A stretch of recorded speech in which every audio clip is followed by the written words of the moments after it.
不用瞄准也能自动锁敌，随便找个地方一蹲就能自动打怪，轻松通关的轮椅流来喽，他们真的来了。首先选择射击天赋，升级到右下角最后一个天赋就可以解锁自动射击，再选择技能战术突进就可以成功解放双手，甚至就连攻击键都不用点，自动攻击轻松过关。有的时候呢，我们可能会遇上这种隐身小怪，明明小地图显示就在旁边，但还是看不见。不用担心，只需要掏出武器就可以直接秒掉。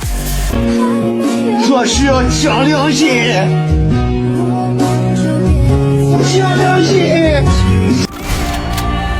我靠！必选插件战术突进，射速加成，可以大大提高我们的射速和秒伤能力。再加上我这个超闪技能，连奖励关的年兽都能超飞。伤害直接高到爆表，最后的年兽当然也不必多说，咱们直接看喽。